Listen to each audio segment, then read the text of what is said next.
하나님 말씀은 마가복음에 있는 말씀입니다. 우리 신약성경 마가복음에 있는 말씀, 마가복음 1장 14절에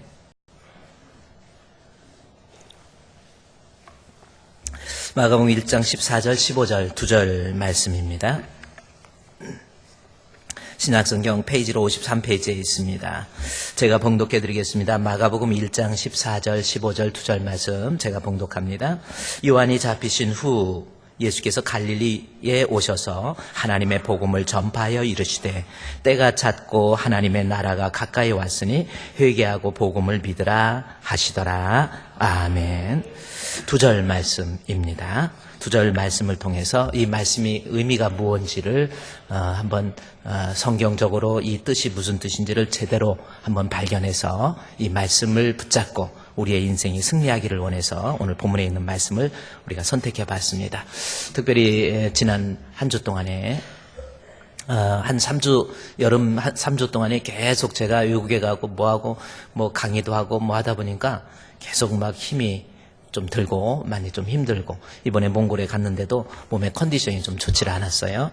그래서 제1 주품교회 입당 예배 드리고 제2 주품교회 입당 예배를 드리면서도 참 감동적인 일들이 참 많이 있었습니다. 그래서 말씀을 생각하면서 바로 이 말씀 통해서 은혜를 받았으면 좋겠다 해서 마가복음 1장 14절 15절 말씀을 가지고 예수를 믿는 사람이라고 한다면 우리가 가져야 될 비전이 무엇인가라고 하는 것. 그래서 오늘 말씀의 제목이 예수 믿는 성도의 비전이라고 하는 말씀의 제목입니다. 여러분 예수님 믿습니까? 그러면 여러분 우리가 예수 믿는 사람으로서 가져야 될 우리의 생각, 우리의 마인드가 무엇이 되어야 될 것인지 하나님 말씀을 좀 통해서 살펴보자는 거지요. 본문 이 마가복음 1장 14절 15절 말씀은 이게 어떤 의미인지 짧은 구절이지만 우리가 반드시 예수 믿는 사람이라고 한다면 이해해야 될 말씀의 내용입니다. 14절 요한이 잡히신 후에 예수께서 갈릴리에 오셔서 하나님의 복음을 전파하여 이르시되 그 다음에 때가 찼고 하나님의 나라가 가까이 왔으니 회개하고 복음을 믿으라 하시더라. 이 말씀이에요. 그러면 이 두 절에 있는 말씀, 특별히 15절에 있는 이 말씀이 어떤 의미가 있을까라는 겁니다. 그러면 제가 15절 중요한 말씀이니까 또 한번 봉독해 드릴 테니까 이 말씀을 통해서 우리가 무엇을 생각할 수 있는지 여러분이 한번 이 말씀을 읽고 무엇을 생각할 수 있는지 한번 생각해 봅시다. 제가 봉독해 드릴게요. 이르시되 때가 찼고 하나님의 나라가 가까이 왔으니 회개하고 복음을 믿으라. 이 말씀입니다. 어떤 의미가 있을까요? 자, 여러분 이게 어떤 의미가 있을까요? 때가 차고 하나님 나라가 가까이 왔으니 회개하고 복음을 믿으라. 이 말씀. 어떤 느낌이 옵니까? 자, 그런데 이 말씀이 왜 중요하냐면 우리 예수님께서 30년 동안 이 땅에 오셔서 30년 동안의 생활은 거의 기록이 없습니다. 목수의 아들로서 아마 가정의 일에 충실하셨던 것 같아요. 그런데 30이 된 다음에 3년 동안의 공생애가 있어요. 이 3년 동안의 공생애를 통해서 예수님께서 이 땅에 오신 목적이 무엇인가, 그리고 예수님은 누구인가라고 하는 것을 선포하시고 그리고 부활하고 승천하십니다. 그러면 이 3년 동안의 공생애가 참 우리에게 중요한 내용이거든요. 그런데 이 공생애를 시작하면서 제일 먼저 하신 말씀이 뭐예요? 우리 예수님께서 공생애를 시작하시면서 가장 먼저 하신 말씀. 자, 이제 또 생각을 해야죠. 먼저 하신 말씀이 뭐예요? 여러분 성경이 이 마가복음에 보면 마가복음 1장에 나와 있죠. 그런데 여러분의 성경도 아마 그렇게 돼 있을 거예요. 까만색으로 흰 종이에 까만색으로 글씨가 써 있죠. 1장 1절에 하나님의 아들 예수 그리스도의 복음의 시작이다. 무슨 색깔로 써 있어요? 까만 색깔로 돼 있죠. 그런데 15절에 보면은 때가 찼고 하나님의 나라가 가까이 왔으니 회개하고 복음을 믿으라. 혹시 무슨 색깔입니까? 빨간색이죠. 여러분 그 빨간색으로 기록된 게 무슨 뜻이에요? 1번 중요해서, 2번 까만 걸로 쓰다가 잉크가 모자라서, 2번, 3번 예수님의 말씀만 빨간색으로 썼습니다. 답이 몇 번입니까? 예수님께서 하신 말씀만 빨간색으로 쓴 거예요. 그러면 우리 마가복음 1장에서 쭉 내려가다가 1장 1절 쭉 10절, 12절, 13절 내려가다 14절까지 없는데 15절에 가서 드디어 때가 찼고 하나님의 나라가 가까웠으니 회개하고 복음을 믿으라. 제일 먼저 나오죠. 그래서 이 15절에 있는 말씀은 예수님께서 공생애를 시작하시면서 첫 번째 하신 말씀이에요. 첫 번째가 그러려니 할 수 있지만 이 첫 번째 하신 이 15절의 말씀을 통해서 예수님이 이 땅에 오신 목적이 무엇인가를 우리에게 설명해 주고 예수를 믿는 사람이라고 한다면 반드시 15절의 내용을 우리가 마음에 품고 인생을 살아야 됩니다. 그래야 믿는 사람이지요. 예수님이 가장 중요한 거, 가장 첫 번째 하신 말씀, 이것이 예수님이 이 땅에 오신 목적이란 말이에요. 그래서 이 15절에 있는 말씀의 내용을 정확히 이해하고 이 텍스트에서 마가가 우리에게 말하고자 하는 의도를 정확히 파악해서 그것을 우리가 믿는 사람이라고 한다면 반드시 가슴에 품고 이 세상을 살아야 그것이 믿음 있는 사람이고 그것이 건강한 성도의 모습이 될 수 있다는 거죠. 그러면 1장 15절에 있는 말씀을 우리가 한번 해석하면서 성경을 보도록 하겠습니다. 자, 이르시되 1장 15절에 때가 찼고 이 말씀을 우리가 이해해야 되고요. 두 번째로는 하나님 나라가 가까이 왔으니 회개하고 복음을 믿으라 라고 하는 이 두 가지 말씀, 두 내용을 반드시 이해해야 우리 예수님을 믿는 성도가 건강할 수가 있는 거예요. 자, 그러면 15절에 이르시되 때가 찼다 할 때 이게 무슨 뜻일까라는 겁니다. 예수님께서 이 말씀을 하실 때 어떤 의미를 가지고 우리에게 말씀하셨을까? 그리고 이 성경을 기록한 마가는, 이 마가복음은 사복음서에서 가장 먼저 기록된 성경입니다. 그래서 마가에 의해서 가장 먼저 기록한 성경이고, 제가 항상 얘기했지만 마태복음이나 누가복음은 마가복음을 보고 쓴 겁니다. 사복음서의 원본은 마가복음이에요. 마가복음을 보고 자기의 신학적 의도를 가지고 마태가 쓴 책이 마태복음이고, 요한이 쓴 책이 요한복음이고, 누가가 쓴 복음이 누가복음입니다. 그러니까 원본이 오리지널이 바로 이 마가복음이에요. 그래서 사복음서를 이해할 때에는 마가복음을 먼저 이해하는 것이 대단히 중요해요.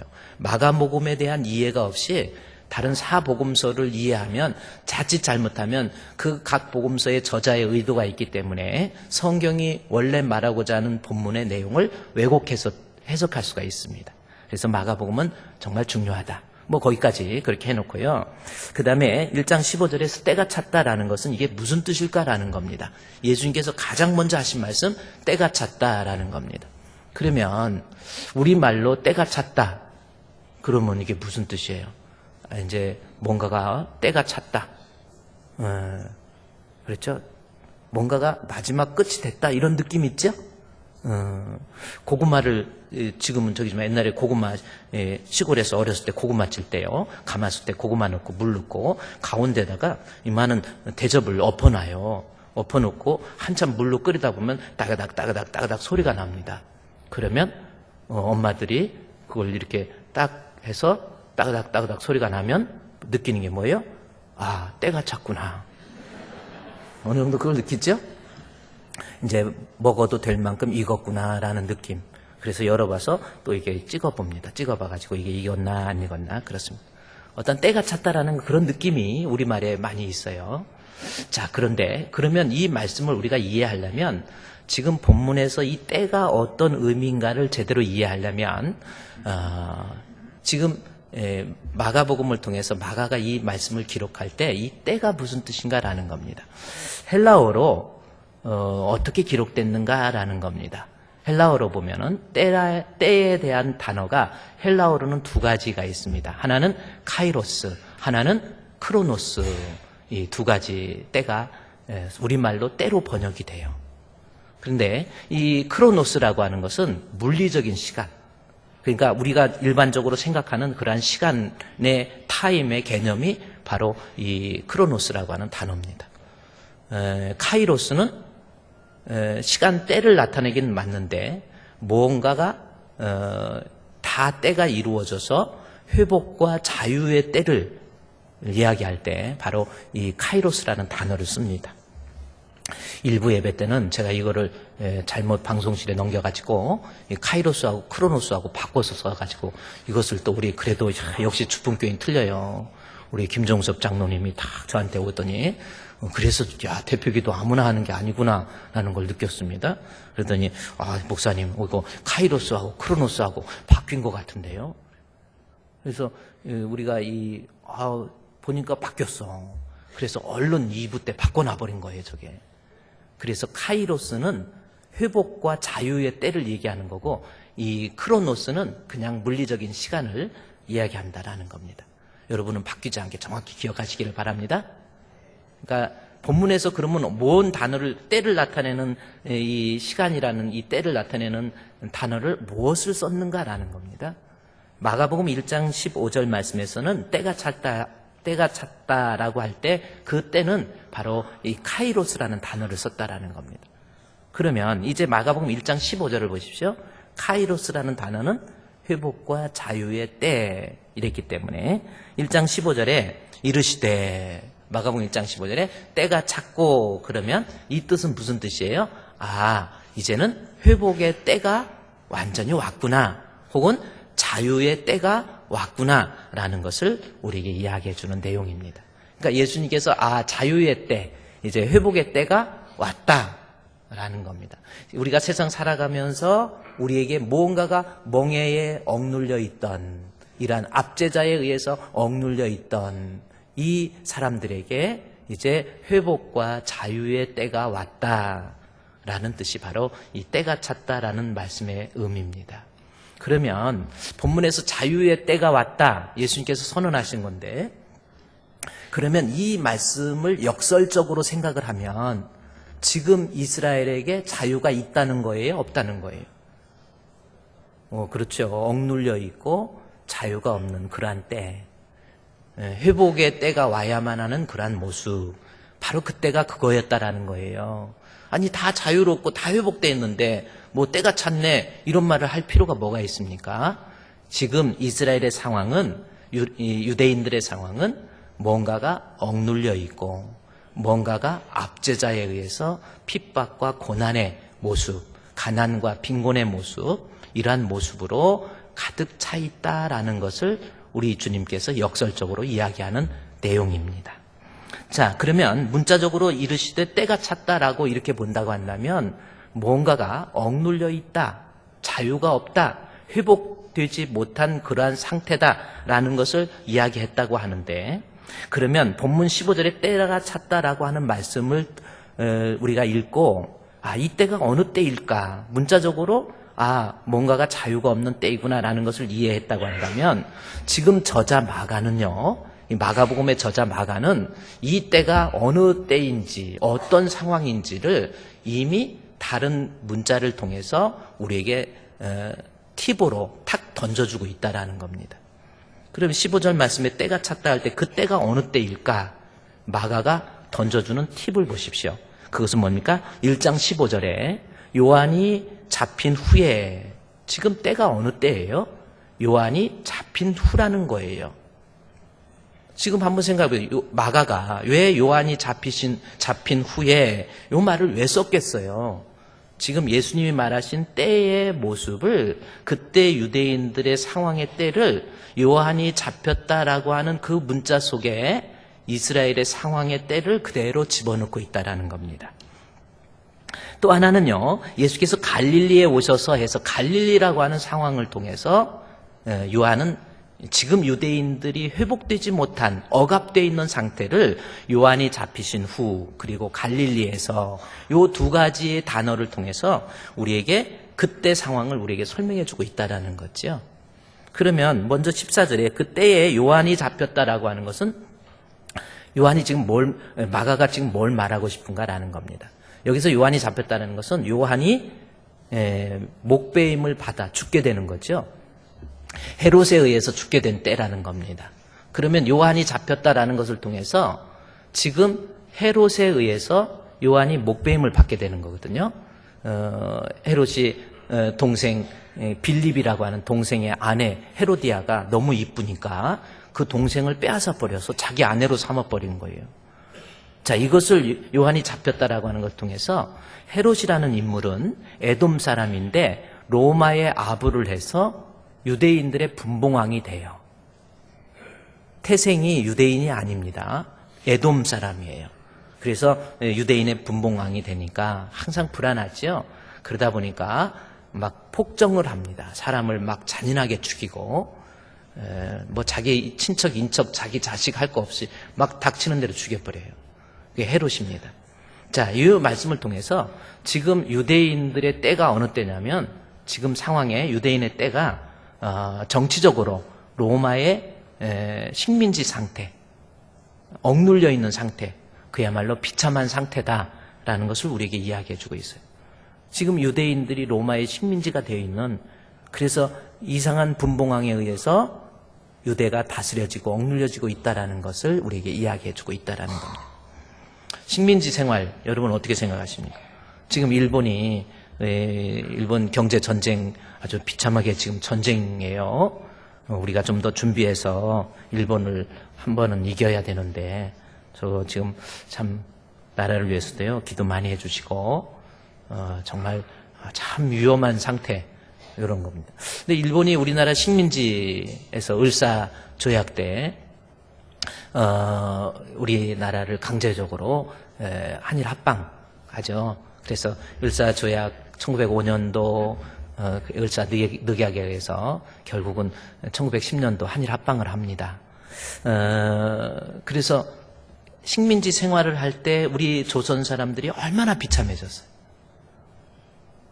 정말 우리 일본 사람들, 다른 나라 식민지 국가에서는 뭐 프랑스나 미국이나 식민지 했을 때 그 나라를 잘 그래도 했는데 우리 일본 사람들은 이건 틀린 것 같아요.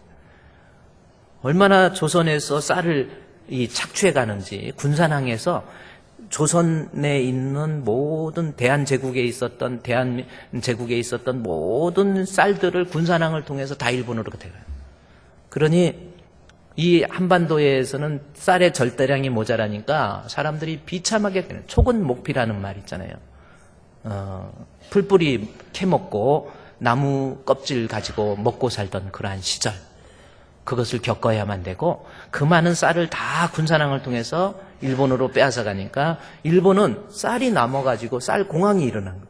그래서 막 쌀이 너무 많이 넘치니까 난리가 나니까 그 쌀을 일본 태평양 앞바다에다가 다 갖다가 또 버려버려요. 조선은 완전히 비참하게 되고. 참 식민지라는 게 그렇습니다. 예수님이 때가 찼다라고 하는 것은 지금 유대인의 형편이 정치적으로 로마의 힘에 의해서 억눌려 있는, 자유가 빼앗긴 구속의 상태, 바로 요한이라고 하는 말을 통해서 우리에게 이야기해 주고 있는 거죠. 자, 이것이 정치적인 상황이라고 한다면 또 헤롯이라고 하는 개인적인 인물을 보세요. 윤리적으로 도덕적으로 자기 동생 아내가 아무리 이뻐도 빼앗을 수 있습니까? 윤리적으로 도덕적으로 이것이 통하는 시대였다라는 것. 윤리적인 것이 무너지고 도덕적인 것이 무너지고 성적으로 타락하게 되는 그러한 상황의 때, 바로 이것이 예수님께서 때가 찼다라는 유대인들의 그때 당시의 형편입니다. 정치적으로, 윤리적으로, 도덕적으로 완전히 피폐하고 타락한 그러한 상태의 때라고 하는 겁니다. 또 하나 때를 우리가 마가는 이야기하죠. 요한이 잡히신 후에 갈릴리라는 말을 그냥 쓴 게 아니에요. 여러분, 갈릴리는 또 뭡니까? 갈릴리라고 하는 것을 통해서 마가는 이때 당시의 상황을 독자에게 말해주고 싶었던 거예요. 이 갈릴리라고 하는 것은 스불론과 납달리 땅입니다. 여러분, 이스라엘 땅은요, 우리나라 강원도와 경기도를 합친 땅 정도의 면적밖에 되지 않습니다. 그런데 이스라엘의 지도를 보면 남부지방, 중부지방, 북부지방, 우리나라도 남부, 중부, 북부 있듯이 이스라엘도 남부지방, 중부지방, 북부지방이 있습니다.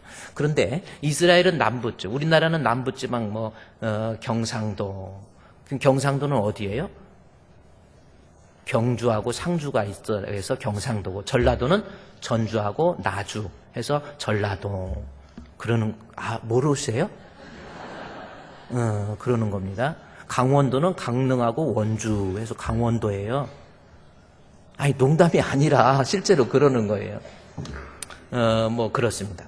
어쨌든 이스라엘의 땅에서는 남부지방을 뭐라고 하냐면은 남쪽 유대 지역, 유대, 그리고 중부지방은 사마리아 지역, 북부지방은 갈릴리 지역, 그렇습니다. 그래서 유대, 사마리아, 갈릴리 해서 남부, 중부, 북부 이렇게 나눠져요. 자, 그런데 갈릴리는 북부지방입니다. 옛날 이 북부지방 갈릴리 지역은 어떤 지역인가라는 겁니다. 구약시대 때는 이 땅이 어떤 의미가 있는지를 이사야서 9장에 보면 우리에게 설명해 주고 있어요. 이사야서 9장 1절 말씀에 거기에 보면은 이 갈릴리 땅에 대해서 이야기를 합니다. 여기 전에 고통을 받던 자들에게는 흑암이 없으리로다. 옛적에는 여호와께서 스불론 땅과 납달리 땅이 멸시를 당하셨다 하셨더니 후에는 해변길과 요단 저쪽 이방의 갈릴리를 영화롭게 하셨다 해서 갈릴리가 나와요. 그러면 갈릴리가 어느 지역인가? 스불론과 납달리 땅, 그러니까 이스라엘의 북부 지역이구나라는 것을 알 수 있습니다. 그리고 그 갈릴리 지역을 이방의 길, 이방의 갈릴리라고 표현하고 있어요. 그만큼 유대인들에 의한 유대인들의 민족적 가치, 종교적 색채로부터 멀어져 있는 땅이 바로 갈릴리 지역이었다라는 겁니다. 그러면서 갈릴리를 구약시대의 이 갈릴리 땅을 어떻게 표현하고 있냐면 여호와께서 스불론 땅과 납달리 땅을 뭐했다? 멸시라고 하는 표현을 합니다. 그래서 갈릴리 지역이라고 하는 것은 지금 마가복음 1장 14절에서 갈릴리에 대해서 얘기하는데 갈릴리는 멸시와 천대와 빈곤과 가난의 땅, 그것이 바로 갈릴리 땅이었다라는 겁니다. 이방 갈릴리, 그렇죠? 그곳에는 그야말로 가난과 빈곤 그리고 멸시와 천대, 그러한 땅이 바로 갈릴리 땅이었다라는 겁니다.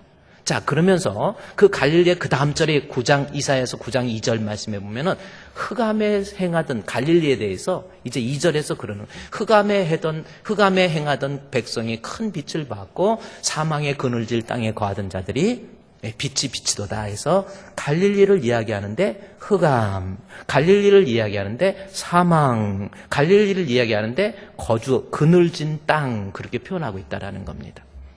그러니까 제가 아까 멸시, 1절에서는 멸시해서 육신적으로 피폐한 그러한 모습들, 가난하고 천하고 또 비천하고 또 나약했던 그러한 모습들, 이런 겁니다. 거지들이 많고 병든 자들도 많고 그게 갈릴리 땅이에요. 자, 그런데 그 갈릴리에 또 흑암이라고 하는 말이 나오는데 흑암은 어떤 의미냐면 여기에서 갈릴리 지역의 흑암이라는 것은 무슨 의미냐면 흑암은 죄악으로 인해서 불행해진 상태를 표현하는 단어가 흑암입니다. 자, 그러면 흑암은 어둡다라는 의미, 그늘졌다라고 하는 의미가 어떤 햇빛이 없고 빛이 없어서 어둡다 그런 의미보다는 죄의 문제, 영적인 문제예요. 영적으로 이방의 종교에 의해서 하나님을 믿지 않고 하나님 의지하지 않는 그야말로 영적으로 영혼 없는 사람들처럼 타락하고 방종하고 곁길로 가고 딴 길로 가고 믿음 없이 하나님 없이 살아가고 있는 그러한 모습을 갈릴리를 비유하고 흑암이라는 표현을 쓰고 있습니다. 그러면 결국 갈릴리라는 지역은 육신적으로 피폐되어 있는 상태, 영적으로 하나님을 믿지 않고 의지하지 않는 그러한 상태. 그런데 그 이유가 뭐냐는 거죠. 왜 갈릴리 지역이 이렇게 됐을까라는 겁니다. 그것은 이사야서 9장 4절에서 이야기해요.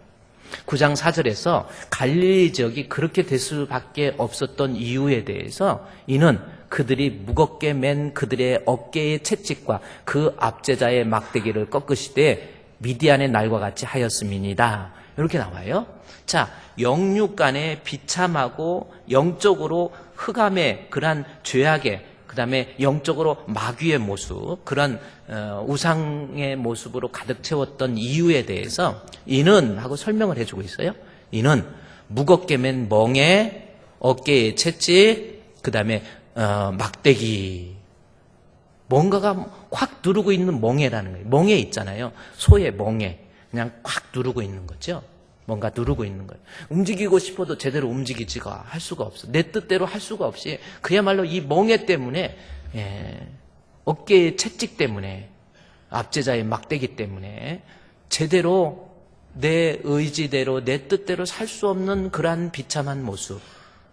그 이유가 있다라는 거죠. 나를 꽉 누르고 있는 거예요. 멍에가. 얼마 전에 그 동물의 왕국을 보니까 거북이 있잖아요. 거북이가 지구상에서 꽤 오래 산다고 그러는데 거북이 한 마리를 어떤 이렇게 건져서 미국의 플로리다 해변에서 건져서 이 거북이가 이렇게 나왔는데 그 어부들이 던진 그물에 의해서 목이 이렇게 그물에 감겨져 있고 한쪽 발이라고 해야 되나요? 팔이라고 해야 되나요? 뭐 이것이 여기에 또 그물에 감겨져 가지고 애가 제대로 활동을 못하게 이렇게 돼버린 거예요. 그래서 어부가 잡아서 그 끈을 막 끊어냅니다. 끊어내니까 목에 있었던 이 모습을 보니까 목에 그 끈이 노끈이 꽉 조여 있어가지고 어떻게 숨을 쉬었는지 모를 만큼 이게 아주 불쌍하게 돼 있더라고요. 이 한쪽 날개 있잖아요. 여기에도 그물이 감겨져 있는데 이걸 풀어주니까 이 날개 있는 쪽에 그 그물 끈으로 이게 꽉 눌려져 있어갖고 이거는 이제 힘을 못 써버리는 거예요. 여러분, 멍해라는 의미가 바로 그겁니다. 그야말로 제대로 비참하게 된 거예요. 그런데 스불론 납달리 땅, 즉 갈릴리가 왜 이렇게 그 멍해에 의해서, 어깨의 채찍에 의해서, 막대기에 의해서 그들이 왜 이렇게 영육간의 비참한 모습, 처참한 모습이 될 수밖에 없었는가? 그 이유가 뭡니까? 여기 본문에 이는 설명 나왔잖아요. 그것이 무겁게 맨 멍에와 그들의 어깨의 채찍과 중요한 것은 바로 압제자라는 단어를 씁니다. 압제자라는 단어를 본문에서 쓰고 있어요. 압제자로 인해서 지금 갈릴리 땅이 그야말로 비참한 모습이 될 수밖에 없었다라는 거죠. 그런데 압제자라는 말 앞에 그 압제자 해서 정관사를 집어넣었어요. 지금 이 말씀은 어떤 의미냐면 압제자는 압제자인데 그 압제자라는 겁니다. 그러면 지금 유대인들에게 이 말씀은 어떤 의미냐면 이스라엘 백성을 애굽의 왕이 억누름으로 인해서 그야말로 비참한 그들의 모습, 즉 애굽의 압제자를 뭔가를 지시하는 그 압제자에서 유대인들에게는 애굽에서의 종생활할 때 애굽의 왕의 모습을 표현하고 있다라는 겁니다. 이 본문에요, 히브리어로 그 압제자를 히브리어로 뭘 썼냐면요, 이 하노게스라는 단어를 썼어요. 그런데 하노게스가 압제자인데 그 앞에 하노게스 보라고 하는 단어를 씁니다. 그래서 보라고 하는 거 이제 하노게스 보 해서 그 압제자 해서 정관사를 집어넣고 있다라는 겁니다. 예, 하노게스 보라는 거죠. 이 정관사를 집어넣었다라는 거예요. 결국은 이것은 이사야서 9장 4절에 있는 갈릴리 땅이 영육간에 비참하게 됐었던 이유가 이사야서 9장 4절을 띄워주시면 거기에 보면 압제자, 그 압제자라는 겁니다. 그러면 그 압제자는 누구를 얘기하냐면 바로 이것을 영적인 의미에서 악한 영, 마귀, 사탄이라고 하는 단어가 바로 그 압제자 하노게스보라는 단어예요. 마귀에 의해서, 악한 영에 의해서 인간이 억눌리니까 마귀의 멍에에 의해서 영적으로 하나님을 믿기보다는 영적으로 그 영혼이 죽어가고 있는 그러한 모습, 영적으로 비참해지는 거예요. 엉뚱한 신들에게 막 경배하고, 그렇죠? 세계에 가보면요, 쥐를 섬기는, 인도에서는 쥐를 섬긴대, 쥐. 여러분, 실제로요, 쥐가, 그래서 집안에 막 쥐가요, 아주 그냥 침대고 부엌이고 막 드글드글해. 시글이라고 해야 되나? 막 왔다 갔다 해요. 그래도 그거 쥐가 신이니까, 아유, 신님 오셨네 하고, 반갑습니다. 막 아주 고맙습니다. 침대 위에서 왔다 갔다 해요. 쥐도요, 쥐신이에요, 쥐신. 이해가 안 가지요. 악한 영, 사탄, 마귀에 의해서 멍에가 씌워지면 쥐를 신으로 알아요. 그래가지고 막 침대에 있네, 막 기어다니고 막 머리 다져도 고맙습니다. 주님. 이런데 왜 징그러워서 못 볼 정도로. 그리고 쥐도요, 이제 안 잡아먹, 사람이 그냥 원래는 안 잡아먹지만 월 커가지고 거의 고양이만 해. 지나가 그냥 빨리도 안 가요. 그냥 눕눕하게 가갖고 쳐다보면 뭐야 이러고 가요. 쥐가 신인데 뭐. 인간이요, 그 압제자 마귀에 의해서 사람이요 억눌리면 그렇게 됩니다. 돌로 신을 만들어가지고 생각을 해보세요. 돌한테 가서 신으로 만들고 복 달라고 달라고. 우리는 그냥 기도도 그냥 이렇게 손모고 하면 되는데 막 빌죠. 이래도 안 되니까 꺾어 달라고 그러죠. 그래도 안 주니까 머리 다 깎아버려가지고 하나님은 대드는 거야. 이 새끼 안 줄 거야, 줄 거야 막. 그러니 석가모니도 주고 싶어도 이게 줄 수가 없어. 복을 줄 수 있는 어빌리티가 없어요. 그럼에도 불구하고 인간이 어리석으니까요, 도를 눈이 있어도 보지 못하고 귀가 있어도 듣지 못하고 입이 있어도 말하지 못하는 어떤 자기 인간이 만든 그 존재에 대해서 섬기게 되는 귀신의 멍에로 인한 그러한 비참한 모습이 바로 갈릴리 땅이었다라는 겁니다. 그러면 우리 마가복음 1장 15절 예수님께서 가장 먼저 하신 말씀이 이거거든요. 바로 이르시되 때가 찼다라는 겁니다.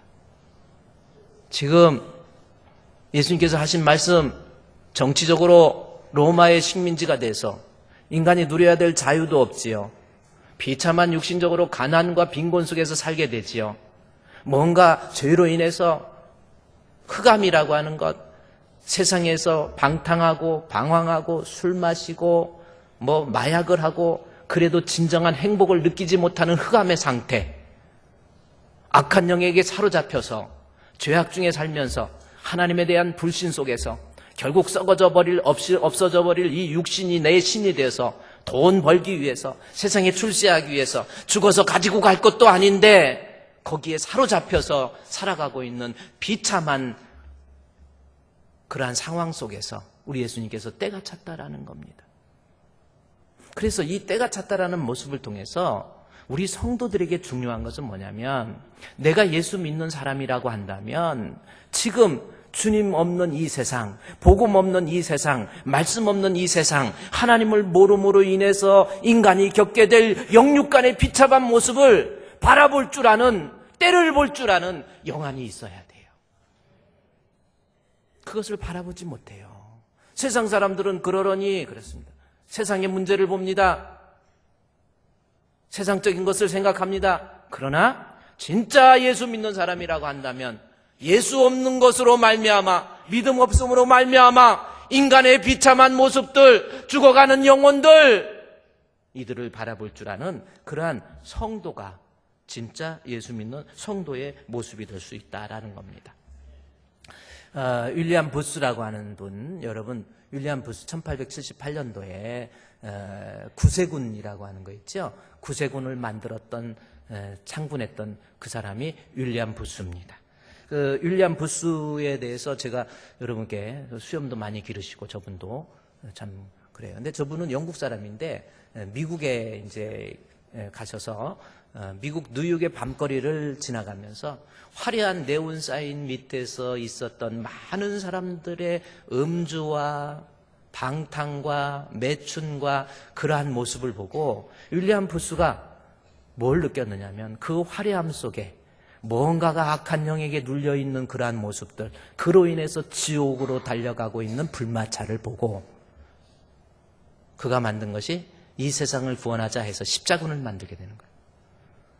그래서 우리 성공의 십자군 있잖아요. 윌리엄 부스가 만든 거잖아요.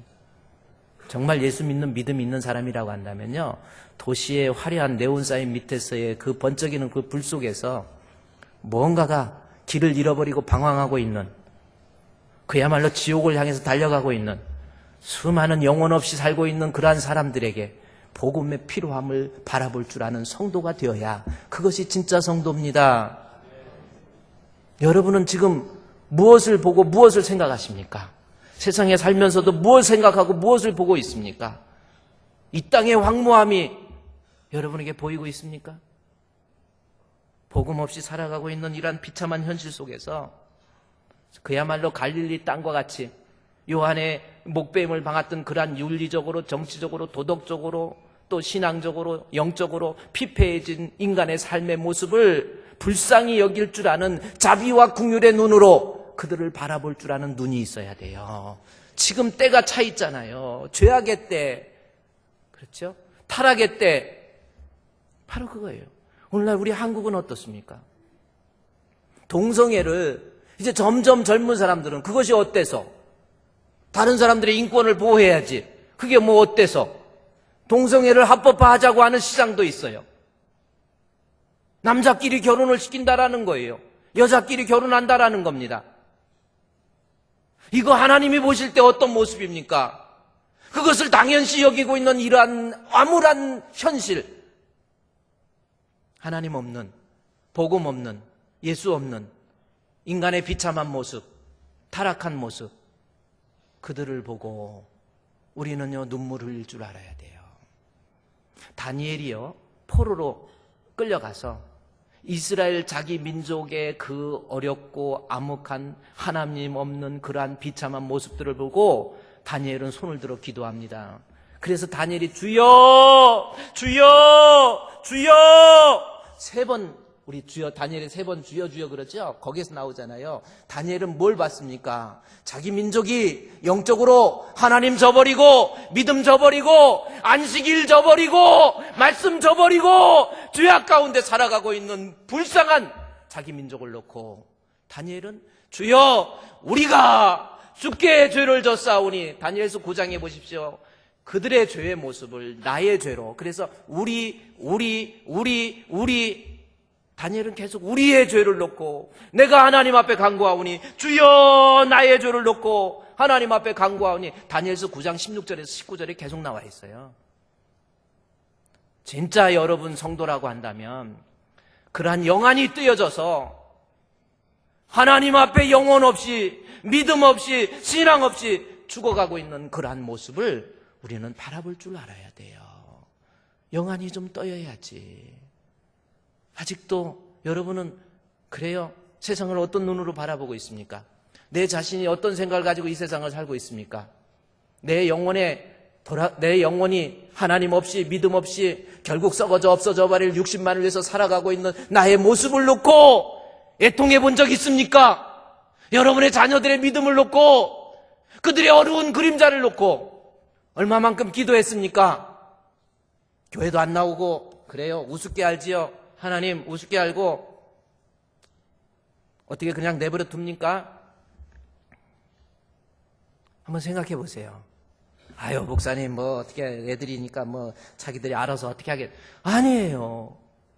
죽어가고 있는 그 압제자 마귀에 의해서 영혼을 빼앗겨버리고 신앙 빼앗겨버리고 믿음 빼앗겨서 결국 영육간에 벌거벗은 모습과 같이 비참한 그의 모습을 왜 못 봅니까? 자녀들 포기할 겁니까? 그러면 어때요?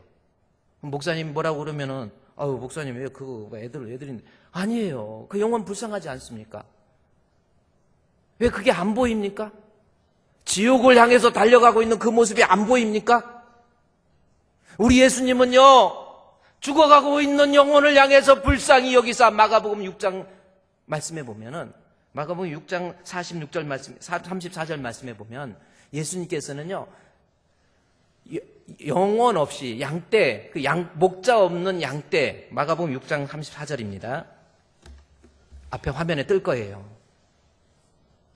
마가복음 6장 34절 말씀, 예수께서 오사 큰 무리를 보시고 그 목자 없는 양 같음으로 인하여 불쌍히 여기사, 여기 불쌍히가 무슨 뜻인 줄 아세요?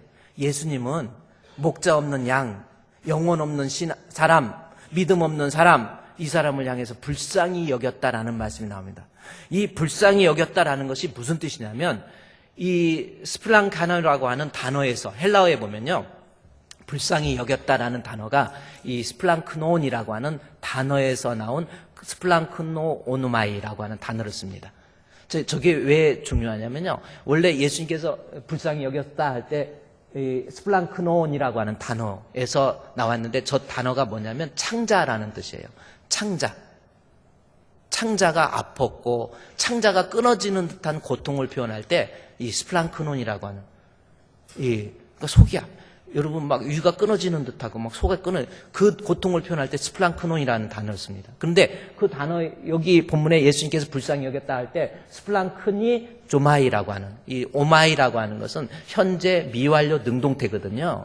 그러니까 계속해서 창자가 끊어지는 듯한 고통을 느낀 거예요. 뭘 보고? 죽어가는 영혼을 보고 믿음 없는 영혼들을 보고 신앙 없는 영혼들을 보고 말씀 없이 살아가는 또 나 얼마든지 하나님 없이도 살 수 있다고 하는 그들을 향한 우리 주님의 마음이 불쌍히 여겼다는 거. 창자가 끊어지는 듯한 아픔을 느끼는 거예요. 이것이 성도들이 가져야 될 눈입니다. 믿음 없이 살아가는 썩어져 없어져 버릴 육신만을 위해서 살아가고 있는 저들의 영혼, 그로 인한 압제자를 왜 못 봅니까?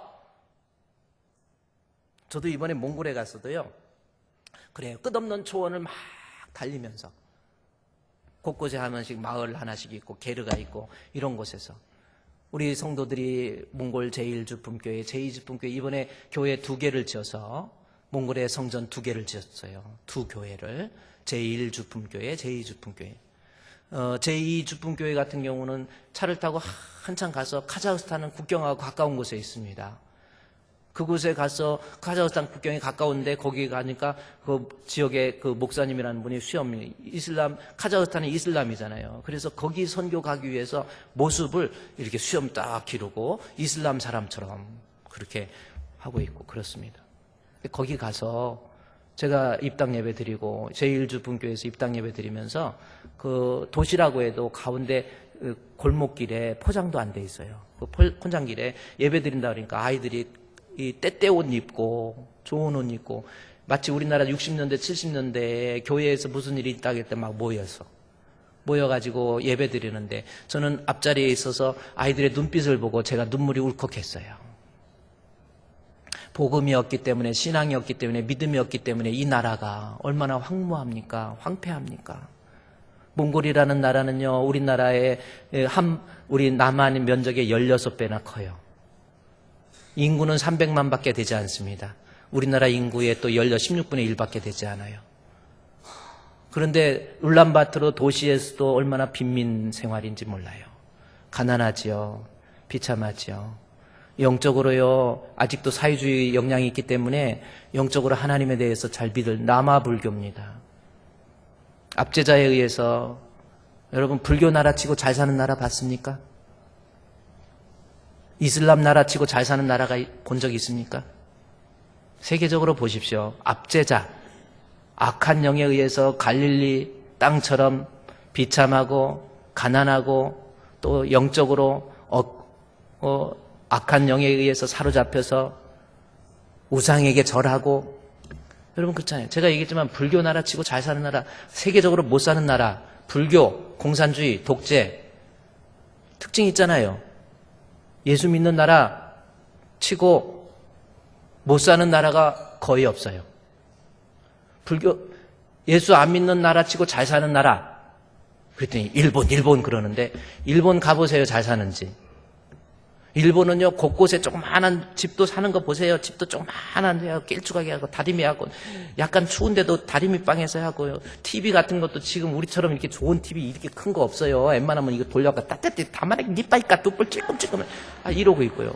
밥을 먹을 때도 보십시오. 숟가락도 없습니다. 요만한 데다 가지고 핫따라고 쭈뚜루대쭈 마시죠. 국이라고 해봐 일본 된장 쪽쪽쪽 하고 이러고 있고. 쪽발이 쪽 이렇게 하고 이렇게. 그래서 일본이 참 잘 사는 게 아니에요. 가서 보세요. 가졌다고 제게 아니야. 하나님이 누리게 해주셔야 돼요. 여러분 예수 없는 곳 영육간에 행복할 수가 없어요. 그렇죠?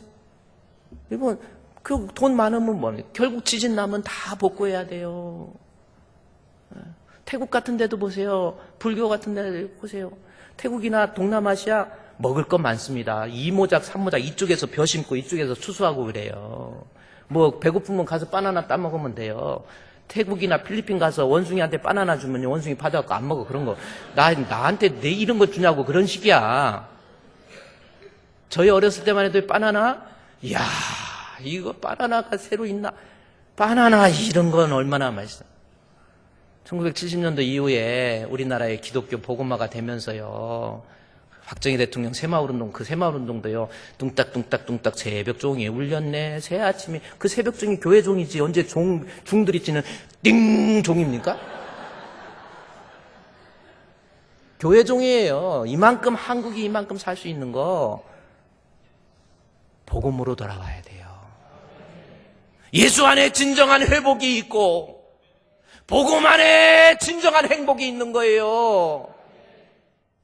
얼마나 비참해집니까? 불교 나라 태국 같은 데서요 그렇게 먹을 거 많은데도 한국, 여러분 우리 한국이요 아마 여러분 많이 기도해서 이번에 일본도 건너터야 돼요. 우리 예수 믿는 사람이잖아요. 예수도 안 믿는 것들한테 그럴 필요 없어. 이제 할 수 없어요.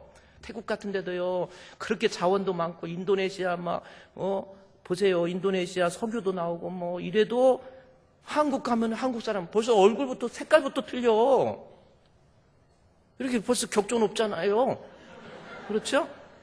태국 같은 데서도 그냥 막 우리 보면 한국 사람은 알아보대잖아.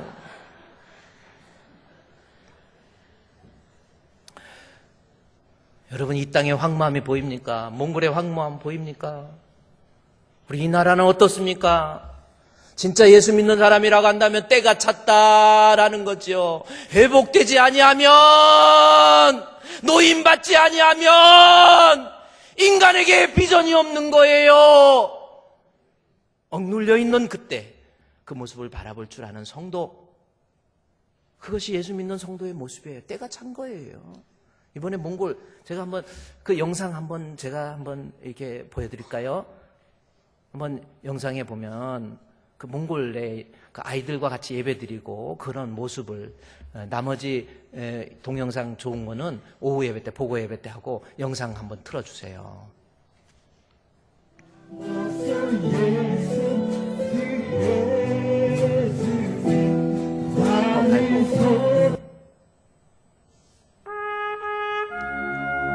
저 애기, 저 살아계신 하나님 아줌마, 아버지, 하나님을 섬긴다고 하면서도 죄악을 사랑하고 우리는 사람을 보면서요 복음 없는 사람들을 바라볼 줄 알아야 돼요. 이제 회복시키시고 치유하시는 예수님의 보혈로 우리를 정결케 하옵시고 성령의 능력으로 기름 부으사 만민을 그 땅의 황무함을 보고 우리 김성호 선교사는 결국은 교회 짓고 그러다 저기서 열방을 향하여 결국은 전기에 감전돼서 죽게 되고요. 누군들 목숨 안 아깝습니까? 주의 일을 이 수년 내에 부흥케 저기서 죽게 하시옵소서. 됩니다. 이 수년 내에 나타내시옵소서. 진노 중에라도 긍휼을 잊지 마시옵소서. 여러분 따라 한번 해봅시다. 우리도 이 땅에 황무함 봅시다. 하나님 긍휼을 베푸시는 주여, 우리의 죄악 용서하소서. 이 땅 고쳐주소서.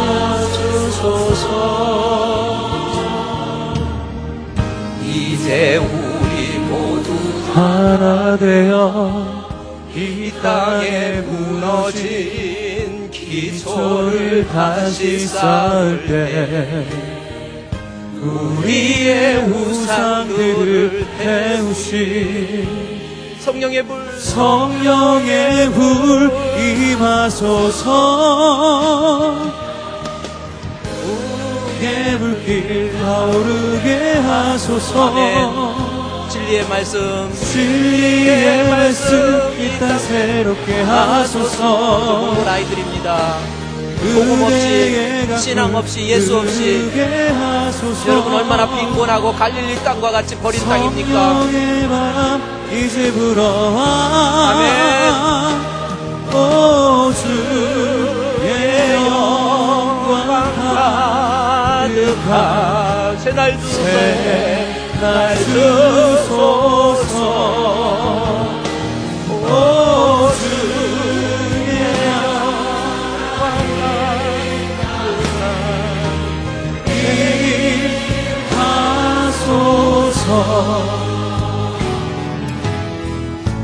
몽골 사막입니다. 바다가 없으니까 모래에서 아이들 수영처럼 모래 가지고 놀아요. 우리 제1주품교회에서 예배 드릴 때 아이들의 눈빛, 저는 앞자리에 앉았기 때문에 아이들의 눈빛을 보고 눈물이 났어요. 예수 없기 때문에, 복음 없기 때문에 저들에게 진정한 자유와 회복이 그리스도를 통해서 이루어지잖아요. 이제 우리 모두 하나 되어 이 땅에 무너진 기초를 다시 쌓을 때 우리의 우상들을 태우실 성령의 불 임하소서. 부흥의 불길 타오르게 복음이라고 하는 하소서. 뜻입니다. 복음. 우리 몽골 제2주교회 진리의 말씀 이 땅 새롭게 하소서. 이 땅 예배 드릴 때의 모습입니다. 은혜의 강물 흐르게 하소서. 성령의 바람 이제 불어와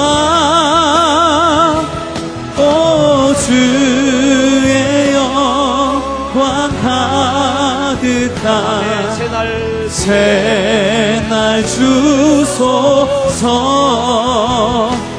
오 주님 나라 이 땅에 임하소서. 부흥의 불길 타오르게 하소서. 진리의 말씀 이 땅 새롭게 하소서. 은혜의 강물 흐르게 하소서. 성령의 바람 이제 불어와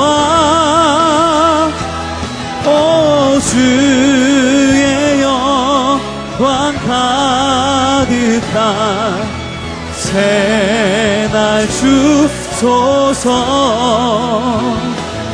오 주님 나라 이 땅에 임하소서.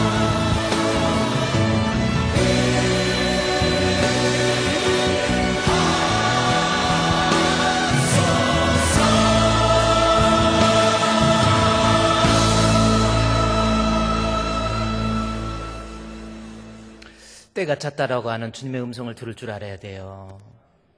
억눌려 있잖아요. 압제자에 의해서, 마귀에 의해서 억눌려 있는 우리의 현실, 우리의 주변, 이 세계 어떡할 겁니까? 주님께서 계속해서 말씀하시죠. 15절에 때가 찼고 하나님 나라가 가까이 왔다라는 겁니다. 하나님 나라가 가까이 왔다라는 게 무슨 뜻입니까? 하나님 나라는요, 하나님께서 다스리시는 나라인데 핵심이 그리스도입니다. 예수님이 가까이 있다라는 거예요. 무슨 뜻이겠습니까? 예수님이 가까이 계신다. 이 말씀은 성경에 보면 이 누가복음에서 17장 21절 말씀에 보면은 예수님 하나님의 나라가 가까이 있다 할 때 누가복음 17장 21절 말씀에 보면 바로 바리새인들에게 여기 있다 저기 있다 못하냐 하나님의 나라는 너희 안에 있다 그렇습니다. 그럼 너희 안이라는 게 무슨 뜻이에요? 지금 바리새인들에게 하나님 나라는 너희 안에 있다. 이게 무슨 뜻입니까? 우리 안에 있습니까? 하나님 나라, 예수님이 우리 안에 있습니까? 그 뜻이 아니에요. 영어로 보면 in your heart가 아닙니다. 우리 마음에 있다. 하나님 나라, among you라고 하는 거예요. among you, 너희 가까이 있다라는 것은, 하나님 나라가 가까이 있다라는 것은 이스라엘 사람들에게 어떠한 것을 이야기할 때 그 뺑 돌라서 가운데서 이야기하는데 예수님이 바로 여기 있다라는 겁니다. 그래서 마가를 통해서 하나님 나라가 가까이 왔으니라고 하는 것은 이 억눌린 자들에게 회복의 은혜와 축복이 바로 예수 그리스도를 통해서 이루어질 수 있다라는 뜻이에요. 우리는요, 정말 예수 믿는 사람이라고 한다면 영안을 좀 떠서 죽어가는 영혼을 바라볼 줄 알아야 돼요. 이 세상의 황무함을 볼 줄 알아야 됩니다.